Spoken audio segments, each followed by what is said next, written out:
పల్నాడు జిల్లా మాచర్ల నియోజకవర్గంలోని బాబు జగజ్జీవనరావు గారి విగ్రహం దగ్గర ఆయనకు నివాళులర్పిస్తూ బీహార్లోని దళిత కుటుంబంలో పుట్టి బాబు జగజ్జీవనరావు గారు బడుగు బలహీన వర్గాల ఆశాజ్యోతి, సంఘ సంస్కర్త, రాజకీయ నాయకుడు, రాజకీయ దురంగరుడు. అదేవిధంగా 30 సంవత్సరాల పాటు రాజకీయ పదవులు అనిపించినటువంటి బాబు జగజ్జీవనరావు గారు ఆయన చిన్నతనం నుంచి చదువుకొని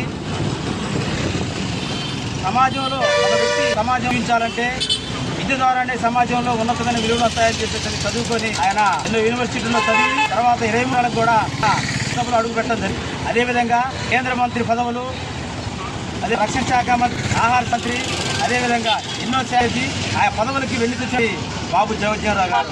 ఎందుకంటే అంబేద్కర్ గారు బోధించు సృష్టి పోరాడని చెప్పినట్లు అదేవిధంగా భారత రాజ్యాంగంలో ఆయన్ని అంబేద్కర్ గారు రాస్తే దాన్ని కొనసాగించడంలో, దాన్ని ఇంప్లిమెంట్ చేయడంలో బాబు జగజ్జీవన్ గారి పాత్ర ఉంది. ఎందుకంటే చట్టసభల్లో ఎస్సీ, బీసీ, మైనార్టీ అందరూ కూడా ఈ విధంగా చట్టసభల్లో పనిచేయాలని చెప్పేసి చాటి చెప్పినట్టు వ్యక్తి బాబు జగజ్జీవనరావు గారు.